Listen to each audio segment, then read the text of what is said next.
इस कार्यक्रम के पुण्यार्चक हैं श्रुत संवर्धक समूह गुरु भक्त परिवार, श्री चंद्रदीप जी आगरा, श्री नितिन काला हैदराबाद, श्री विकास जैन इंदौर, श्री मानस जैन टीकमगढ़, श्री दिनेश जैन अली टीकमगढ़, श्री राजीव जी जैन सहारनपुर, श्री नवीन जी छतरपुर, श्री शिवम श्रेयांश जैन भिंड, श्री उदित जैन तन्मय जैन सहारनपुर, श्री हैप्पी भैया शानगढ़, श्री शशांक जैन आरा बिहार, श्री प्रवीण जैन आगरा, श्री नितिन कासलीवाल औरंगाबाद, डॉक्टर श्री अक्षय जैन, डॉक्टर मनीष बोथरा जयपुर, श्री अक्षत जैन सहारनपुर, श्री आदित्य जैन बेगमगंज मध्य प्रदेश, श्री पदम चंद जी बाकलीवाल, नितेश जी बाकलीवाल, सोनाली जी बाकलीवाल, निर्जरा जी बाकलीवाल, ज्योति बाकलीवाल निवासी Abu Dhabi, doctor Akshay Jaipur, Manish Bothra Jaipur.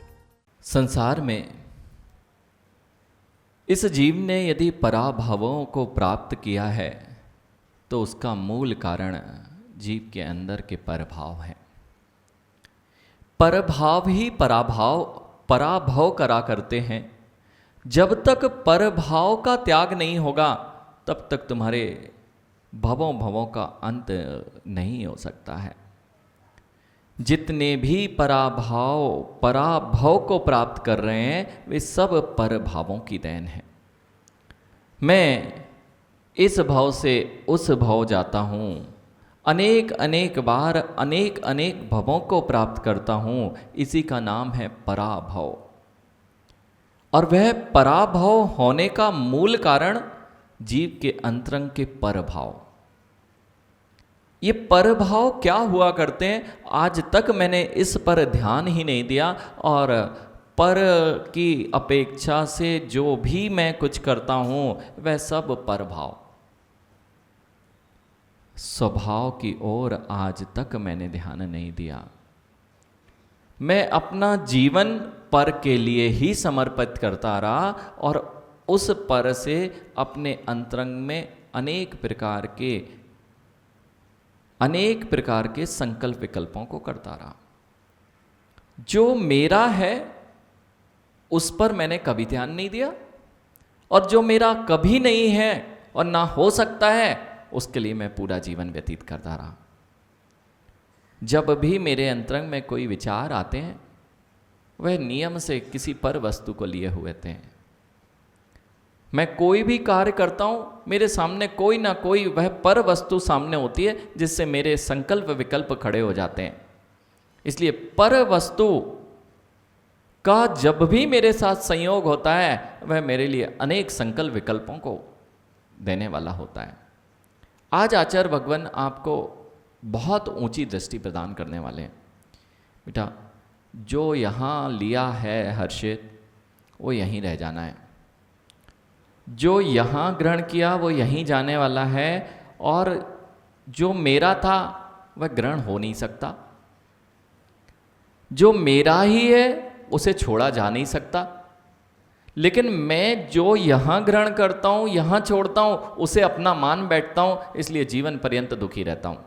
क्यों? जो ग्रहण किया उसे छोड़ना पड़ेगा, जो ग्रहण किया जाएगा उसे छोड़ना पड़ेगा, और जो छोड़ोगे तब समस्या। और नहीं है तुम्हारे पास जो तुम्हारी वस्तु है उसे कोई हटा सकता है क्या?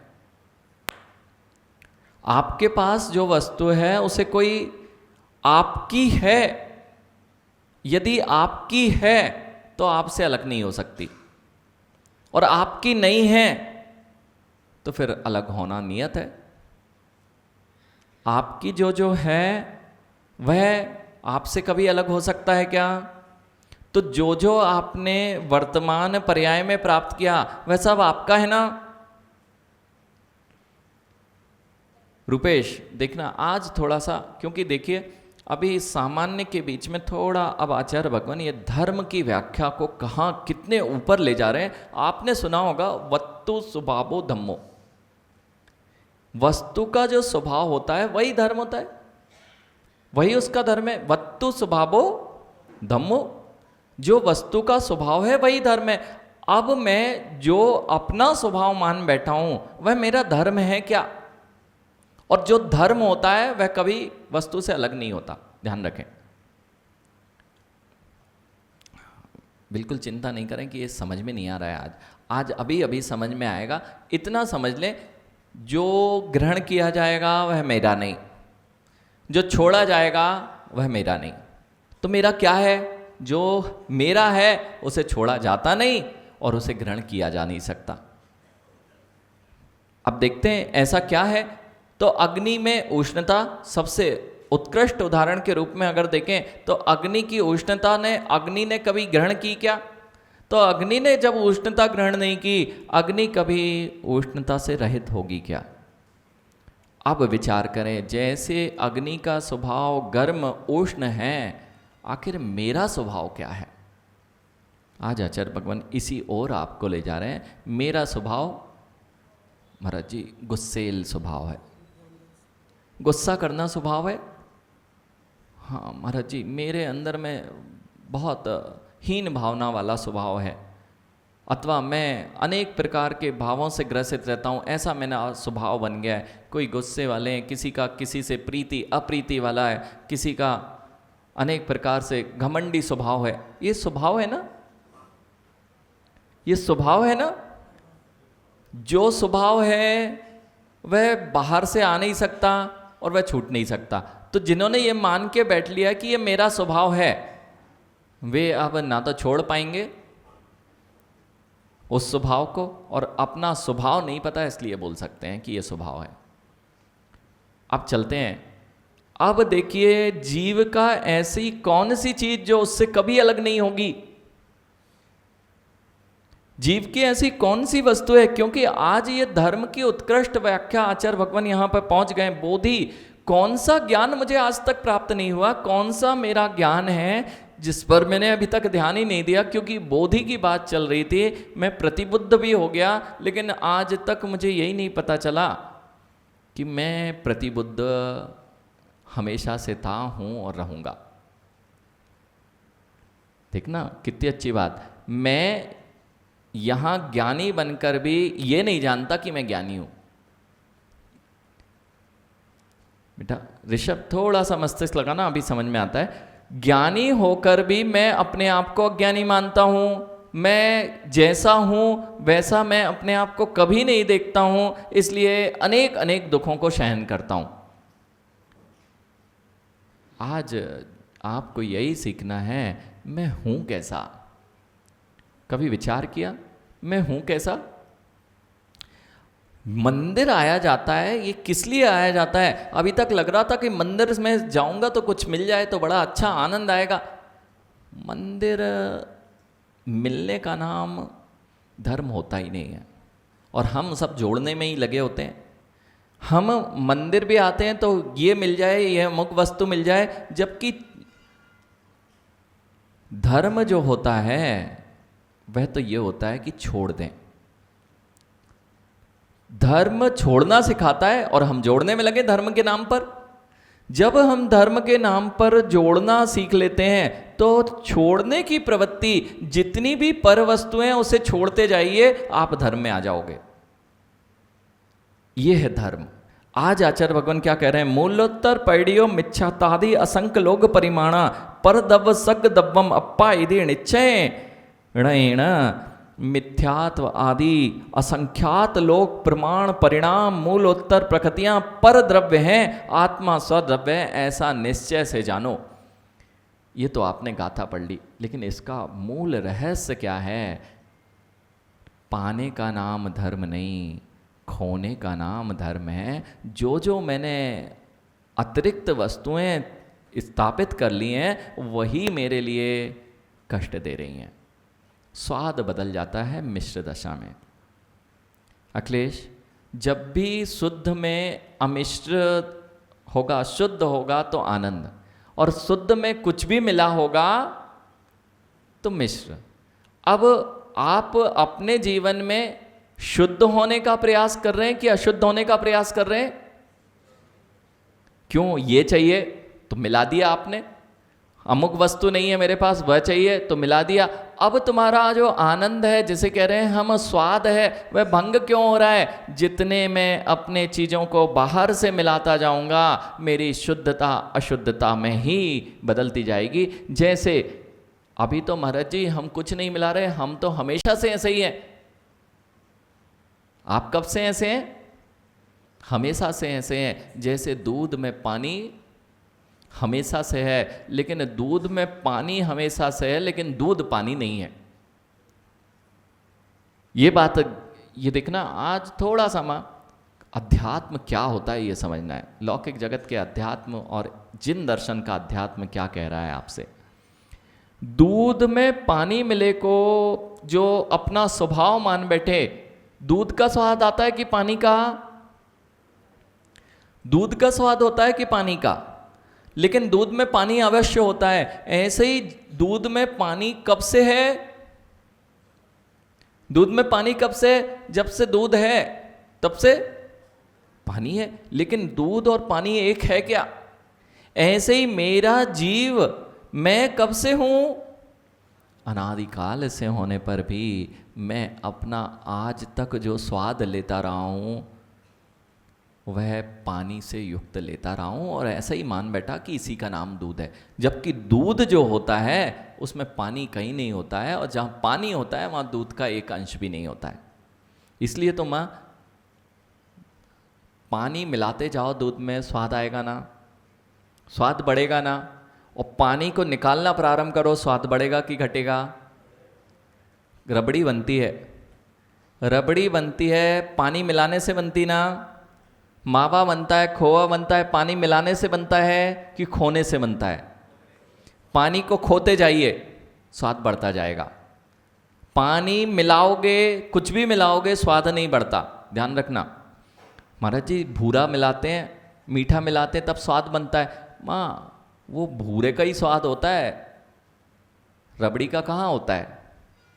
रबड़ी का स्वाद तो वैसे ही अपने में मधुर होता है। आप मात्र उसमें से जो अशुद्धि पानी की थी उसको हटाते जाइए और अपने मूल तत्व का आनंद लेते जाइए। बस माँ, यही आज आचार्य भगवान कह रहे हैं। मेरे जीवन में मैंने जो अपने में मिश्रण पाने का नाम धर्म बना रखा है, अब दूध में पानी मिलाते जाओ, मिलाते जाओ। धर्म का आनंद क्यों नहीं आ रहा भवन लाल जी? इसलिए ही नहीं आ रहा, दूध में पानी की मात्रा इतनी हो गई कि पानी का स्वाद आ रहा है, दूध का मात्र, दूध का स्वाद नहीं माँ, दूध की मात्र धवलता दिखाई दे रही है। पानी में दूध और दूध में पानी। ज्ञानचंद जी, दूध में पानी और पानी में दूध, दोनों एक ही है ना? दूध में पानी और पानी में दूध एक ही है ना? स्वाद एक सा आएगा ना? अब मेरे जीवन में क्या हो रहा है? मैं दूध में पानी ही मिलाया हूं या पानी में मेरा दूध दिखाई दे रहा है? मैंने बाह्य जो शरीर आदि बाह्य क्रियाओं में मैं अपने आप को स्थापित कर रहा हूं। मैं अपना दूध का तो आनंद नहीं लेता हूं, मात्र मेरे अंदर में जो बाह्य की जो मिश्र दशा है उसका आनंद लेता हूं। इसलिए आचार्य भगवान आज आपसे कह रहे हैं, अगर धर्म को जानना है, बोधि को प्राप्त करना है, तो उस ओर दृष्टि करो जो तुम हो। वो कैसे होगी हिमांशु? देखो, बहुत बहुत बहुत ऊपर का विषय, अच्छे अच्छे योगी यहाँ पहुँचने में संभव नहीं है। अच्छे अच्छे बड़े बड़े साधक इस स्थान पर पहुँचने के लिए ही प्रयासरत हैं। भवरलाल जी, मैं जो हूँ, ये जो भी मेरी कषाएँ हैं ये मेरी नहीं हैं, ये मैंने यहाँ से ली हैं। पानी का स्वाद है जो मेरा स्वाद है। कितने लोगों ने अपना स्वाद लिया? बताओ। पानी इतना अधिक मिला दिया कि दूध का स्वाद ही विलीन हो गया। मैं जितना संसार में घुलता मिलता जाता हूँ, मेरा दूध में पानी बढ़ता जा रहा है और मैं उसे को ही अपना स्वभाव मान बैठता हूँ, जबकि स्वभाव में तो यह मिश्र दशा होती ही नहीं है। उस अमिश्र दशा, उस परमात्म दशा की बात करें जहाँ पर कोई भी अशुद्धि नहीं होती है, उसी का नाम होता है सिद्ध शुद्ध परमात्मा। सब सिद्ध शुद्ध परमात्मा है, लेकिन परमात्मा दूध दूध ही रहेगा। पानी कितने ही मिलाओ राजकुमार जी, दूध हमेशा दूध रहने वाला है। ऐसे ही दूध दूध है, लेकिन दूध की ऊपर दृष्टि नहीं जा रही है और पानी बढ़ाते जा रहे हैं, पानी निकालने का कोई काम ही नहीं है। यह प्रक्रिया बहुत आसान है। आसान है झांझी जी, आसान प्रक्रिया। ये सबसे कठिन प्रक्रिया को महाराज जी आसान कह रहे हैं। बिल्कुल आसान। माँ, मंदिर क्यों आते हैं? कई बार आपके अंदर में यह प्रश्न आता है कि मंदिर क्यों आए। मंदिर में आने का क्या उद्देश्य है? कुछ मिलना चाहिए इसलिए आए कि अब ये हो जाएगा, मेरा अच्छा काम बन जाएगा, यहाँ पे व्यापार चलने लगा, दुकान अच्छी चलने लगी, बच्चे को पढ़ाई का एडमिशन मिल जाएगा, बच्चे की बुद्धि चलने लगेगी, हमारा रोग दूर हो जाएगा। अरे तुम्हारे अंदर रोग है ही नहीं, दूर क्या करना चाहते हो? ये भावना अभी तक आई क्या? ये भावना आ जाए तो निरोगी काया मिलना लग जाए। अब देखें, मंदिर क्यों आना? लोग कहते हैं मंदिर में क्या मिलता है, बच्चे कहते हैं मंदिर में क्या मिलता है। अरे ये भी तो विचार करो, मंदिर में क्या मिलता है नहीं, मंदिर में हम कितनी अशुद्धि से बच जाते हैं। मंदिर में यदि अगर हम आए हैं, जिन मंदिर में सामने प्रवेश किया है भगवान के सामने, आप अपने जीवन में कितनी क्रोध मान माया लोभ करते थे, अब भगवान दिख रहे हैं, कम से कम वहाँ तुम चिल्ला तो नहीं रहे हो, पानी तो नहीं मिल रहा है तुम्हारे दूध में, और तुमने मान कषाय वहाँ त्याग के बैठे हो। जिन्हें भगवान की ओर दृष्टि है, अशुभ परिणामों का जो पानी तुम्हारे जीवन में मिलता जा रहा था, अशुभ परिणामों की वह अशुद्धि, वह कड़वाहट आपके जीवन में मिलती जा रही थी, वह अशुद्ध परिणाम जब तक आप जिन मंदिर में थे, आप उन परिणामों से दूर हो गए थे। तनाव आ रहा था जो आपको बहुत, मंदिर आए शांत हो गया चित्त, कम से कम उतनी देर आपने क्या किया, अपने जीवन में अशुद्ध को अपने जीवन में नहीं मिलाया। यानी मंदिर आने से क्या होता है माँ, मंदिर का यही कार्य होता है कि एक दिन वह शुद्ध अवस्था जो सामने दिखाई दे रही है वह मेरी कब होगी, यह शुद्धि की ओर ध्यान जाता है, नहीं तो परभावों में ही जीवन निकल जाता है। इसलिए मंदिर आना पड़ता है। मंदिर अखिलेश, मंदिर इसलिए आना पड़ता है भगवान की पूजा करने। भगवान की पूजा करने ही तो मंदिर आना सीखा था। द्रव्य चढ़ाने से कुछ होता है? द्रव्य चढ़ाने से क्या नहीं होता है? दोनों भाव रखना। अब यहां पर देखें, मंदिर आने से क्या होता है? मंदिर आने से यानी अखिलेश, बड़ी गाड़ी देखी किसी की? ऋषभ, झांझी जी, बड़ा बंगला देखा किसी का? जैसे ही बड़े बंगले देखते हो आपके घर से अच्छा हो सकता है, कोई बड़ी बात नहीं है। इस कार्यक्रम के पुण्यार्जक थे शुद्ध संवर्धक समूह गुरु भक्त परिवार, श्री चंद्रदीप जी आगरा, श्री नितिन काला हैदराबाद, श्री विकास जैन इंदौर, श्री मानस जैन टीकमगढ़, श्री दिनेश जैन अल्ली टीकमगढ़, श्री राजीव जी जैन सहारनपुर, श्री नवीन जी छतरपुर, श्री शिवम श्रेयांश जैन भिंड, श्री उदित जैन तन्मय जैन सहारनपुर, श्री हैप्पी भैया शानगढ़, श्री शशांक जैन आरा बिहार, श्री प्रवीण जैन आगरा, श्री नितिन कासलीवाल औरंगाबाद, डॉक्टर श्री अक्षय जैन, डॉक्टर मनीष बोथरा जयपुर, श्री अक्षत जैन सहारनपुर, श्री आदित्य जैन बेगमगंज मध्य प्रदेश, श्री पदम चंद जी बाकलीवाल, नितेश जी बाकलीवाल, सोनाली जी बाकलीवाल, निर्जरा जी बाकलीवाल, ज्योति बाकलीवाल निवासी Abu Dhabi, doctor Akshay Jaipur, Manish Bothra Jaipur.